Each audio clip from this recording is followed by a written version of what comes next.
Hello students, pre stress concrete के इस नए लेक्चर में सभी का स्वागत है फिर से। और इस नए लेक्चर में हम लोग पढ़ेंगे इसेंट्रिक टेंडन के बारे में।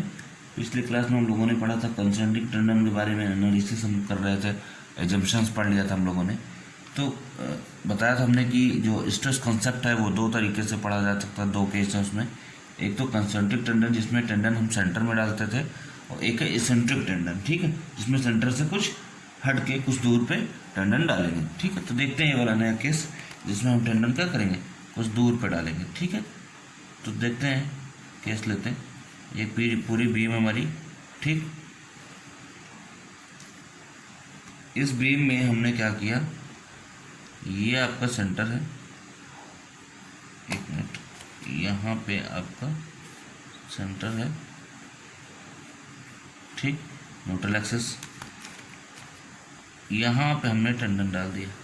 पिछली बार क्या किया था हमने, टेंडन इसी पे डाल दिया था। अच्छा, इसीलिए वहाँ पे बेंडिंग मोमेंट नहीं बन रहा था, ठीक है।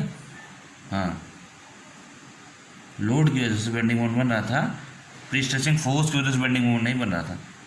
ध्यान से सुनिए, ये ई दूरी पे लगा दिया गया, न्यूट्रल एक्सिस से ई दूरी पे टेंडन लगा दिया गया, ठीक।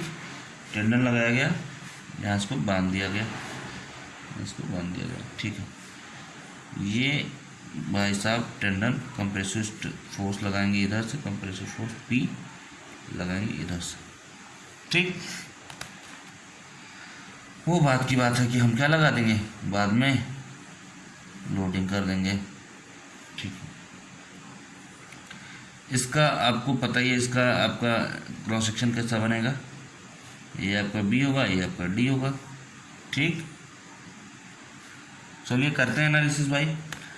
आपको पता ही है कि जो आपका स्ट्रेस बनेगा, स्ट्रेस डायग्राम बनेगा, वो कैसा बनेगा, प्री स्ट्रेचिंग फोर्स की वजह से जो डायरेक्ट स्ट्रेस जिसको बोला जाता है, वो सिंपल ऐसे ही बनेगा, कंप्रेसिव है, पिछली बार जैसे बना था, ठीक।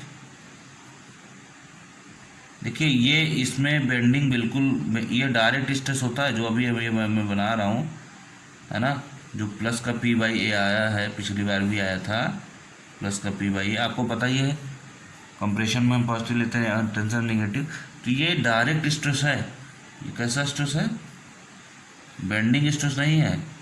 पिछली केस में भी आया था डायरेक्ट स्ट्रेस।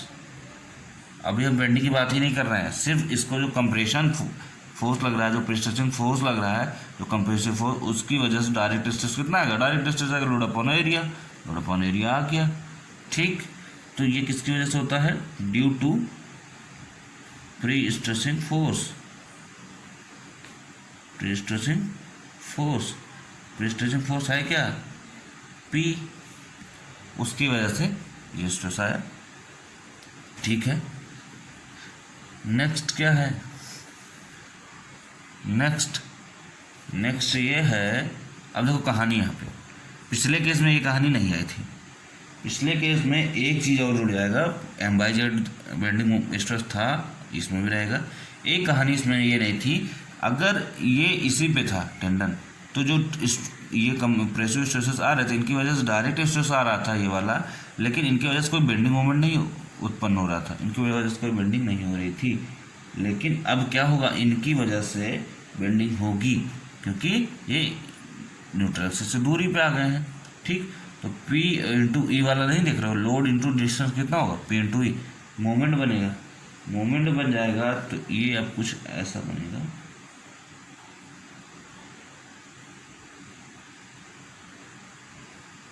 एक मिनट मैं दूसरा बना के दिखा देता हूँ, ये ज़्यादा सही रहेगा, ठीक, क्लियर। ये कुछ ऐसा बन रहा है आपका, ठीक। अभी लोड नहीं लगा, आप लिख सकते हैं इसको बिफोर लोड, ठीक है।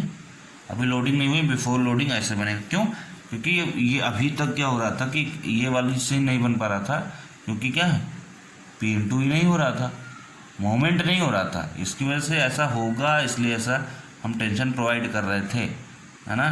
लेकिन इसेंट्रिक टेंडन की वजह से ये पी इंटू ई वाला बेंडिंग मोमेंट बनेगा भाई। और अगर हम इसकी बात करें, ठीक। अरे ये ऐसे क्यों बनेगा, क्योंकि आपको P इंटू इधर लगेगा, P इंटू इधर लगेगा। ये ऐसे था, ऐसे पकड़ के मोड़ दिया, ऐसे था ऐसे पकड़ के मोड़ दिया, तो ये P इंटू इधर होगा, P इंटू इधर हो गया। ठीक है, P इधर P इधर, ऐसे था, इसको ऐसे पकड़ के मोड़ दिया। ठीक, ओके। अब जब लोड लगेगा तो क्या होगा, आफ्टर लोडिंग क्या होगा, लोड के बाद क्या होगा, ध्यान सुनना। आपको पता है लोड के वजह से क्या होता है, ऊपर कंप्रेशन नीचे टेंशन, ये वाला कहानी बनेगी। मैं यहाँ लिख देता हूँ आफ्टर लोड। ठीक, तो जो दोनों का निकल के आएगा रिजल्टेंट, वो क्या आएगा, सिंपल हमारी बीम आ जाएगी, ना ऐसे ना ऐसे। ठीक, क्लियर। तो चाहे तो एक जगह लिख लिया जाए बिफोर लोड आफ्टर लोड, क्या आएगा, देखो बिफोर लोड में क्या आएगा, कुछ ऐसा बनेगा, ऊपर टेंशन नीचे कंप्रेशन। आफ्टर लोड में कुछ ऐसा आएगा, ऊपर कंप्रेशन नीचे टेंशन। क्लियर, यही तो बनता है बेंडिंग मोमेंट। ठीक, लास्ट में फाइनली क्या बनेगा, फाइनली क्या होगा, इन दोनों की वजह से जो फाइनली होगा वो क्या होगा, वो ऐसे बीम बीम ही रह जाएगी। ठीक, यही हम चाहते हैं। ओके, तो अब इसेंट्रिसिटी की वजह से, जो इसेंट्रिसिटी हुई है ई डिस्टेंस है, उसकी वजह से क्या होगा स्ट्रेस, ये देखते हैं। ठीक, उसकी वजह से स्ट्रेस क्या हो रहा है, P इंटू ई मोमेंट आ रहा है। ठीक, P इंटू ई मोमेंट आ रहा है। आपको पता है, ध्यान से देख लीजिएगा, सिग्मा बराबर M upon I into Y है ना, M/Z होता है। ठीक, ओके, M/Z होता है। M क्या है यहाँ पे है, प्रेस। अगर इसकी बात करें इसेंट्रिसिटी की वजह से, अगर M की बात करें तो M क्या है, M यहाँ पे P इंटू ई है, load into distance upon Z। तो P/Z होगा कि नहीं भाई, जो प्री स्ट्रेचिंग फोर्स है, अभी लोड की हम बात ही नहीं कर रहे हैं कि पिछली बार क्या होता है, लोड की वजह से मोमेंट हो रहा था M, यहाँ भी हम लोड की बात नहीं कर रहे हैं। यहाँ पे क्या प्री स्ट्रेस ने ही मोमेंट जनरेट कर दिया P इंटू ई करके, तो P इंटू E/Z होगा यहाँ पे, होगा। ठीक, अब देखते हैं कि अभी लोड नहीं लगा, सिर्फ प्री स्ट्रेचिंग फोर्स की वजह से मोमेंट जो आ रहा है, उसकी कहानी ये है, ऊपर टेंशन नीचे कंप्रेशन। तो ठीक है, ऊपर अगर टेंशन है तो ऊपर टेंशन है तो कैसे बनेगा, इधर जाएगा, इधर जाएगा, ऊपर टेंशन मतलब इधर जाएगा, और नीचे कंप्रेशन मतलब इधर जाएगा। मतलब कुछ ये ऐसे बनेगा, मतलब कुछ ये ऐसे बनेगा, ऊपर टेंशन नीचे कंप्रेशन, ये निगेटिव ये पॉजिटिव। ये क्या आएगा, PE/Z, PE/Z, ये आएगा प्लस का, ये आएगा माइनस का। कोई समस्या है क्या, ये तो लिख लो, ड्यू टू इसेंट्रिसिटी ऑफ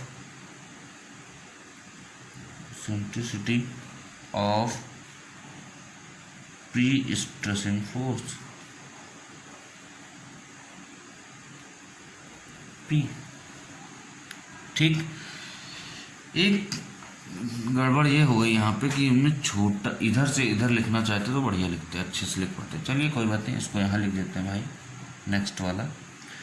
फिर नेक्स्ट जो आएगा वो आएगा, इसी में 1 2 हुआ है, इसी में आगे आप ना आगे ऐड करके यहाँ बना लेना, बना ही देते। अच्छा, इसी में प्लस का, अब क्या आएगा, ये तो बिफोर लोडिंग 2 काम हुआ, अभी तक बिफोर लोडिंग एक ही काम होता है, डायरेक्ट स्ट्रेस। अब बिफोर लोडिंग 2 चीज़ें हो गई हैं, पी की वजह से स्ट्रेस डायरेक्ट, और P इसेंट्रिसिटी PE की वजह से ये वाला bending stress.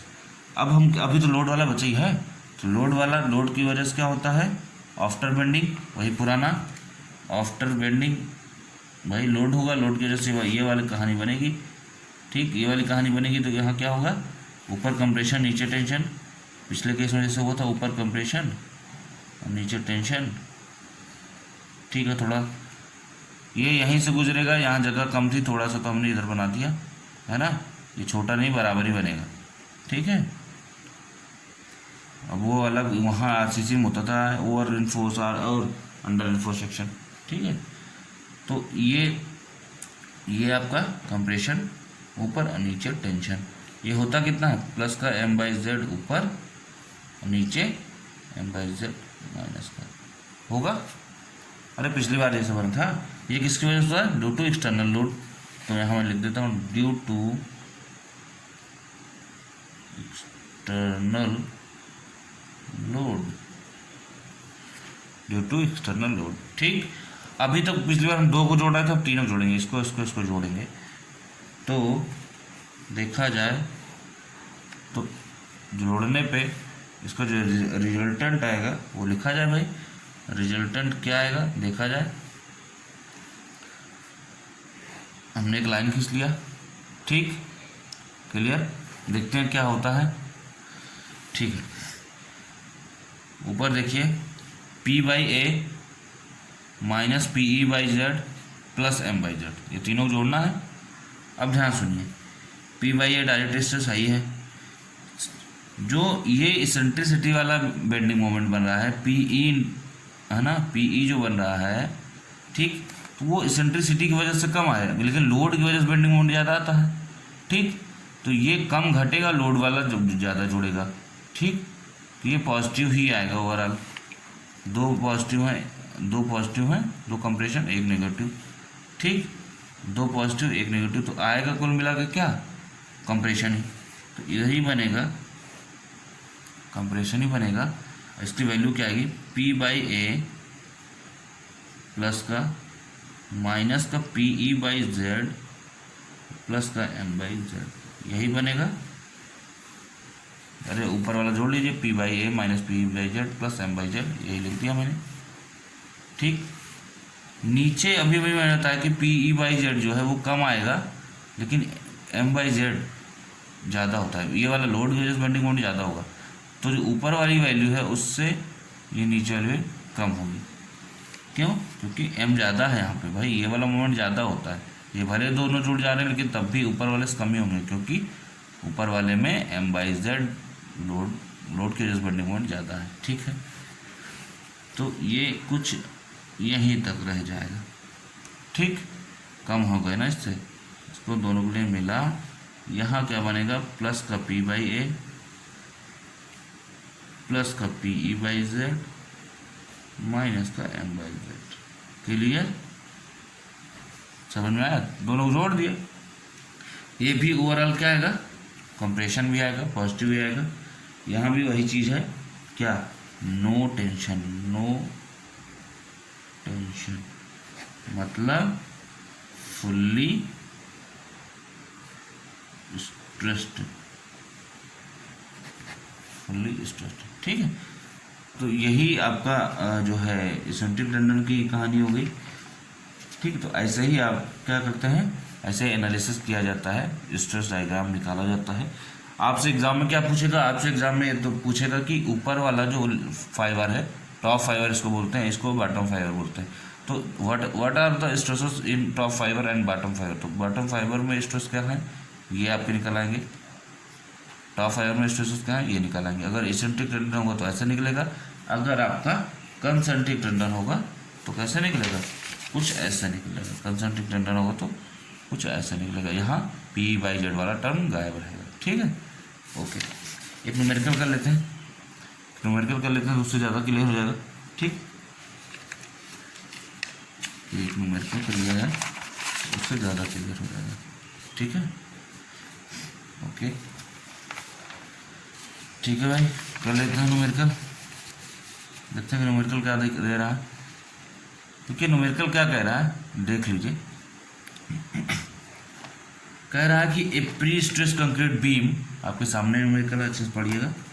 A pre stress concrete beam of 400 × 600 mm in section, ये बीम का डायमेंशन दिया है। In section has a span of 6 metre, length कितनी दी है, 6 मीटर लेंथ दिया है। बी दिया है 400, डी दिया है 600। ठीक, okay. And is subjected to a UDL of, क्या दिया है, UDL of 16 kN/m, including the self weight of the beam. मतलब जो 16 kN/m है यूडीएल, इसी में क्या है, सेल्फ वेट इंक्लूडेड है, हमको अलग से सल्फेट निकालने की जरूरत नहीं है, इसी में जुड़ा है पहले से। 16 में थोड़ा बहुत सल्फेट भी जुड़ा है, उसी का ना सल्फेट जुड़ा होता अगर तो ये अगर इंक्लूडिंग ना दिया होता तो याद करिए सल्फेट हम लोग निकालते थे 25 B/D करके, है ना, याद आया? तो हाँ वहाँ से निकाल लेंगे। डेड लोड या सल्फेट वेट एक ही चीज़ होता है। The pre stretching tendons are located, ध्यान सुनिए, क्या कह रहा है, the pre stretching tendons are located at the lower end, ध्यान सुनिए, at the lower third point, पढ़िए ध्यान से, at the lower third point. Tendons कहाँ पे हैं? At the lower third point and provide an effective pre stretching force of 960 kilo Newton. P की value दिया है 960 किलो न्यूटन, ठीक, pre stretching force. Determine the extreme fibre stresses. Extreme fibre stresses मतलब हुआ कि टॉप मोस्ट और bottom most. Extreme का मतलब होता है कि जितना हो सके हद से ज़्यादा, तो टॉप मोस्ट सबसे ऊपर वाला, ठीक, और सबसे नीचे वाला। Extreme fibre stresses in concrete at the mid span section. Mid span section का मतलब ये हुआ जो आपका बेंडिंग मोमेंट बनेगा वो मिड स्पैन पे बनता है।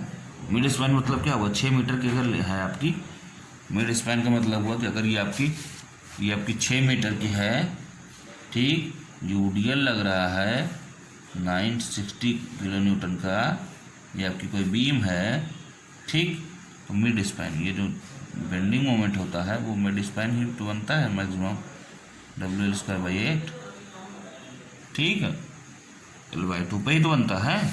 वही बोल रहा है कि concrete at the mid span section, बीच में सेंटर में निकालिए, ठीक है। देखते हैं क्या क्या दिया हुआ, निकाल लेते हैं फटाफट, है ना। तो क्वेश्चन में क्या दिया हुआ गिवन, देखते हैं। कह रहा है कि a pre stress concrete beam of span B दिया है 400 mm, डी दिया है 600 mm, ठीक, स्पैन एल दिया है आपका 6 metre, is subjected to UDL of इतना, डब्ल्यू दिया है आपको 16 किलो न्यूटन पर मीटर, लोड दिया इंक्लूडिंग सल्फेट है तो डेड लोड हम निकालेंगे नहीं, ऑलरेडी दिया हुआ।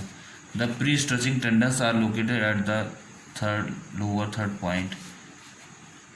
लोड दिया है P = दिया है कितना, दिया P = 960 किलो न्यूटन, ठीक है, ओके।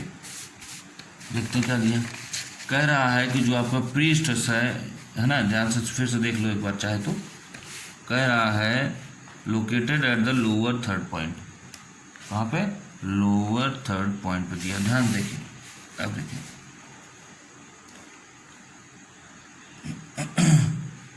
एक यहाँ नहीं, यहाँ बनाते हैं,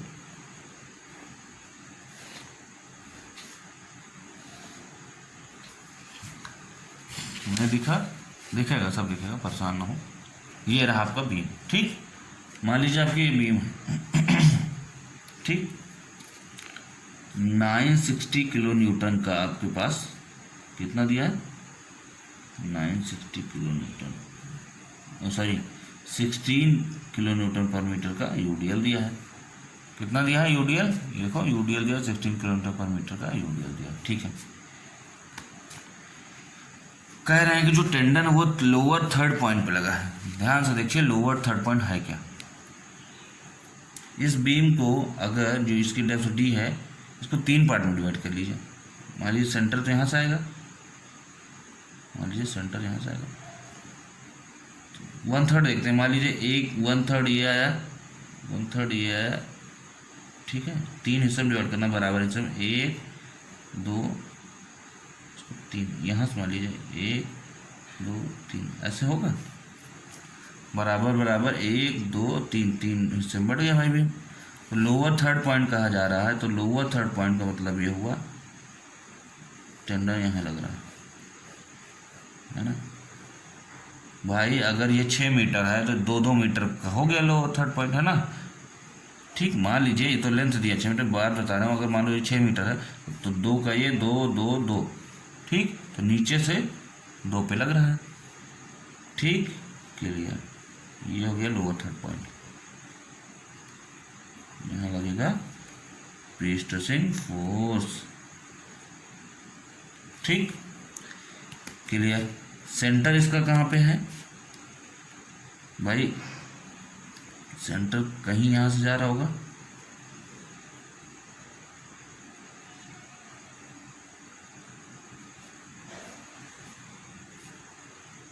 ठीक, सेंटर इसके ऊपर से कहीं जा रहा होगा।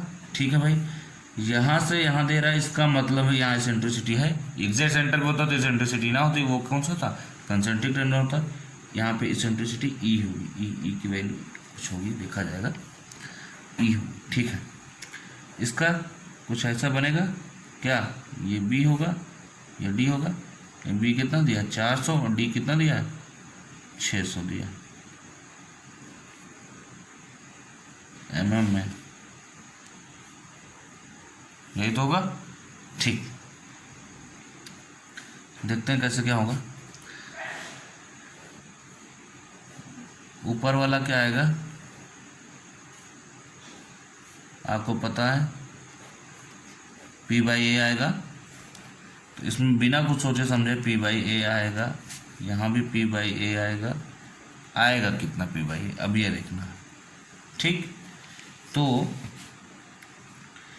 P by A is equal to load हमारा है 960 किलो न्यूटन 10⁻³ अपॉन एरिया कितना है 400 इंटू 600।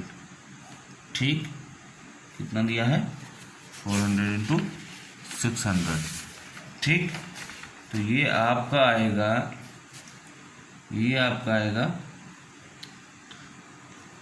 4 न्यूटन पर mm स्क्वायर। कितना आएगा 4। ठीक है, 24 24 चौको 96, हाँ 4 ही आएगा। 1 2 3 4 5, 1 2 3 4, 1 3 1 4, हाँ कट गया, हो गया। ठीक है, 4 न्यूटन पर mm स्क्वायर आएगा। मतलब ये जो आ रहा है ये आ रहा है प्लस का 4 इधर, प्लस का 4 इधर। ठीक, ओके। तो डायरेक्ट स्ट्रेस तो ऑलरेडी आ गया फट से। अब ये इसेंट्रिक है, ध्यान से देखिएगा मैं जो बताने जा रहा हूँ। ये आपका क्या है, न्यूट्रल एक्सिस है। ठीक, ये न्यूट्रल एक्सिस है आपकी। न्यूट्रल एक्सिस अगर ये है आपकी, तो ध्यान से बताइए ये टोटल कितना है 600 है, ये टोटल 600 है। यहाँ जहाँ टेंडन पड़ा हुआ है ये वाला लाइन है, यहाँ से यहाँ कितना है 200 है भाई। लोअर थर्ड पॉइंट करें तो 600 है तो 200 आएगा। ठीक, 200 ये 200 ये 200 ये, लेकिन 200 ये आ गया। और सेंटर अगर न्यूट्रल एक्सिस ये जा रहा है तो यहाँ से यहाँ तक सेंटर से क्या हुआ, ये 300 हुआ। सेंटर से ये कितना हुआ, ये 300 हुआ। तो आप बताइए जो बीच की ई वाली वैल्यू आ रही है वो कितनी आएगी, ई की वैल्यू आएगी 300 माइनस 200 इज टू 100 mm। आएगा कि नहीं आएगा? एक काम करते हैं, इसको और अच्छे से बड़ा बना के समझा देते हैं, है ना। क्लियर, 1 मिनट रुकिए, आपको ना बड़ा समझा देता हूँ बना के। इधर देखिए, यहीं देखिए, मैं ये कह रहा हूँ ये आपका ठीक 600 mm का है। ठीक है, ये आपका सेंटर है। सेंटर है तो ये कितना हुआ 300 हुआ। टेंडन आपका यहाँ कहीं जा रहा है। ठीक, टेंडन आपका यहाँ जा रहा है। लोअर थर्ड पॉइंट मतलब 600 का थर्ड पॉइंट कितना होगा 200 होगा। टेंडन यहाँ जा रहा है। आपका ये जो होता है ई की वैल्यू ये होती है। अब आप खुद ही बता दो कि 300 टोटल है, 200 है, तो ई कितने होगा। ई हमारा होगा 100 mm। समझ में आया? ठीक, यही चीज़ हमने यहाँ बनाया, छोटा बना, थोड़ा दिखने में प्रॉब्लम हो रहा होगा इसलिए हमने अलग से बना दिया। ई इक्वल टू 100 mm आ गया, ई इक्वल टू 100 mm आ गया। तो एक काम करते हैं, पहले सारा निकाल लेते हैं, उसके बाद डायग्राम बनाते हैं। ठीक है, ई आ गया। अब क्या करते हैं, ये जो पी बाई ए भी निकला था ये डायरेक्ट स्ट्रेस था। ठीक, क्लियर। तो लिख लेते हैं पहली चीज, direct stress due to pre stressing force P, pre stressing force P की वजह से डायरेक्ट स्ट्रेस कितना आएगा, वो आएगा पी बाई ए, और ये आ रहा है 4 न्यूटन पर mm स्क्वायर। ठीक, फिर हमें क्या निकालना होता है, इसेंट्रिक वाले में पी बाई जेड वाला स्ट्रेस ड्यू टू, वो क्या होता है, stress due to eccentricity of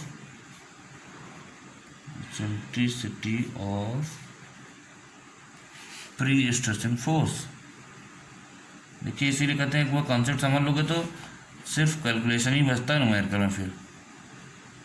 ठीक है, eccentricity of pre stressing force क्या होगा, आपको पता है, पी बाई जेड। अभी हम प्लस माइनस की बात नहीं कर रहे हैं, डायग्राम बनाते समय प्लस माइनस की बात कर लेंगे। P by Z, P by Z का मतलब क्या हुआ, 960 दिया है, पी की वैल्यू 960 किलो न्यूटन, इंटू ई की वैल्यू आ रही है 100 mm, डिवाइडेड बाई जेड। अब देखिए जेड का, जेड की वैल्यू होती है आई बाई वाई, कितनी होती है, जेड की वैल्यू आई बाई वाई होती है। ध्यान से देखिए, जेड की वैल्यू आई बाई वाई होती है। आई क्या है, मोमेंट ऑफ इनर्शिया, वाई क्या है, न्यूट्रल एक्सिस से दूरी।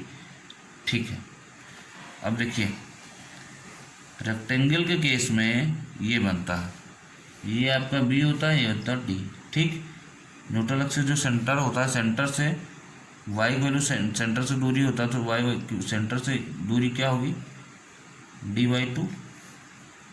ठीक, मोमेंट ऑफ इनर्शिया रेक्टेंगुलर के लिए होता है बी डी क्यूब बाई 12। अभी आपने पढ़ा होगा, नहीं पढ़ा तो पढ़ लीजिएगा, बी डी क्यूब बाई 12 होता है, और अपॉन वाई की वैल्यू क्या आ गई, डी बाई 2। जब इसको आप काटोगे तो ये इससे कट जाएगा, ये 6 आएगा, तो ये आएगा B D square by 6। Z की वैल्यू, सेक्शन मॉडुलस की वैल्यू क्या आ गई, बी डी स्क्वायर बाई 6। ठीक, तो लिख देते हैं, रख देते हैं वैल्यू जेड की, B D square by 6, B है 400, डी है 600 स्क्वायर बाई 6। ठीक है, बाई 6 रख दिया। ये भी कितना आएगा, 6, 24, हाँ ये इससे कट जाएगा, 6 से 6। अब यहाँ स्क्वायर है तो फिर वही आ जाएगा, 6 ही आएगा। ठीक है, उसे डायरेक्ट तो इस तरह नहीं काटते, तो आएगा 4 न्यूटन पर mm स्क्वायर, ये भी आ जाएगा। ठीक भाई, अब क्या निकालते हैं, तीसरा, due to load stress due to external load, है ना, एम बाई जेड वाला क्या होता है, एम बाई जेड। एम क्या आएगा, हो गई ना कहानी, एम क्या आएगा, इधर रखिए, एम क्या आएगा, एम इजकस टू क्या होगा, एट द मिड सेक्शन बोला था, एम इजकस टू होगा मिड पे डब्ल्यू स्क्वायर बाई 8। क्या आएगा, डब्ल्यू हमारा 16, 16, एल कितना दिया था, 6, स्क्वायर कर दो 8, 16 आएगा, 36 और 72, 72 आएगा किलो न्यूटन मीटर। क्या आएगा, kilo newton metre. Kilo newton metre को अगर हम चेंज करें तो 72 × 10⁶ न्यूटन mm आएगा। आपको पता है चीज़, किलो न्यूटन में न्यूटन करेंगे तो 10⁻³ 1000, और mm मीटर को mm करेंगे तो 10⁻6 3 और आया, 3 3 6 हो जाएगा।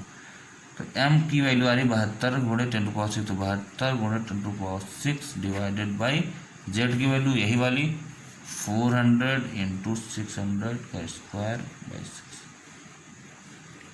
ये कितना वैल्यू आएगा, ये आएगा आपका 3 न्यूटन पर mm स्क्वायर।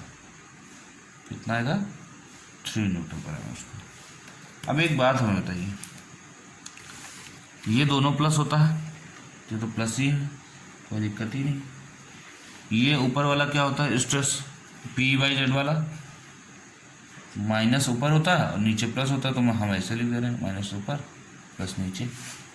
ये क्या होता है ऊपर प्लस नीचे माइनस, तो ऊपर प्लस नीचे माइनस ऐसे लिख दे रहे हैं। ठीक, तो जो फाइनल स्ट्रेसेस आएंगे वो क्या आएंगे, फाइनल स्ट्रेसेस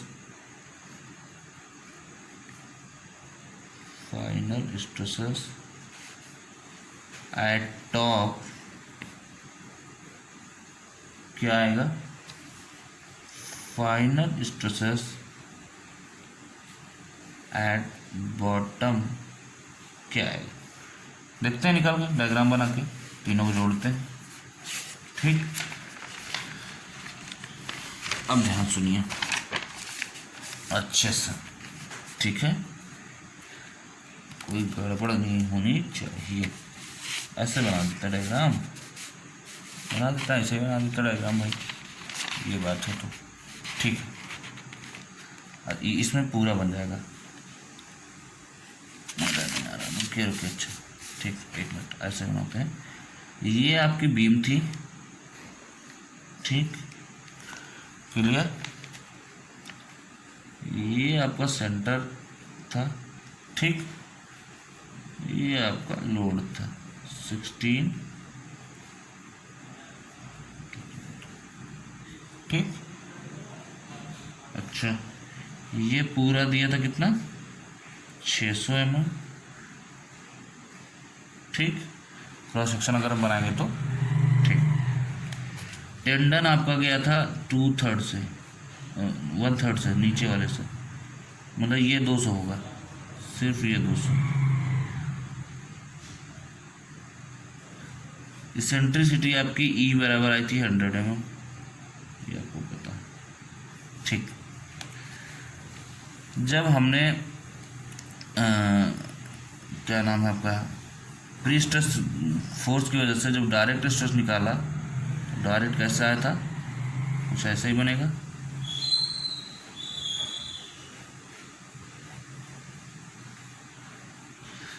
यही तो होता क्या, प्लस का ऊपर भी प्लस का नीचे, पी बाई ए कितना था, पी बाई ए कितना था भाई 4 आया था, ठीक है 4, ऊपर ही 4 आ गया, यही तो आया था, ये देखो ना, ये 4, फिर आया था एक्सेंट्रिसिटी की वजह से प्लस माइनस प्लस 4, ठीक, ये है पी बाई ए, ठीक, प्लस ये सेंटर है, ऊपर वाला क्या बताया था हमने, ऊपर वाला क्या होगा, अब इसेंट्रिसिटी की वजह से क्या होता है, इसेंट्रिसिटी की वजह से क्या होता है, अभी लोडिंग नहीं हो रही है, इसेंट्रिसिटी की वजह से लोडिंग क्या होती है, कुछ ऐसी होती है, बिना लोडिंग के, नीचे कंप्रेशन ऊपर टेंशन, मतलब ऊपर माइनस नीचे प्लस, कुछ ऐसे बना था, ये माइनस ये प्लस, क्या बना था पी ई बाई जेड,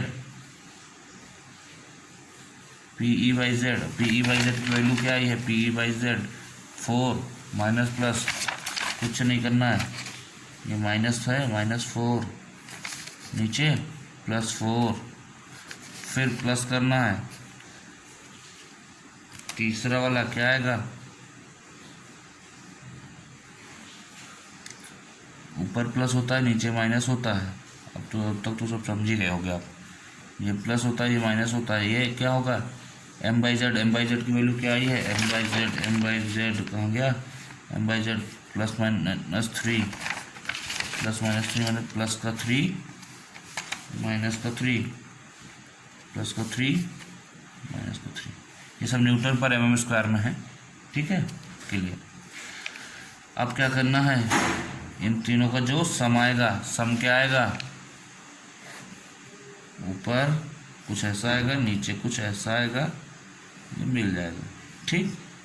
अच्छा, ऊपर वाला होता क्या है, तो ऊपर आप याद नहीं करना P by A plus P by Z minus ना, ये डायग्राम देखो रख दो, +4 -4 +3 कितना आएगा, +4 -4 +3 कितना आएगा, 3 आ जाएगा, वो भी प्लस का, तो प्लस का 3 आया।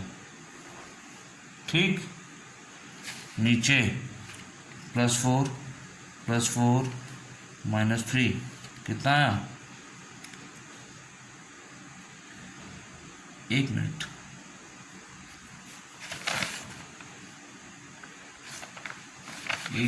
हाँ टॉप पे ये डायग्राम फिर ऐसा नहीं बनेगा भाई साहब, गड़बड़ हो गया।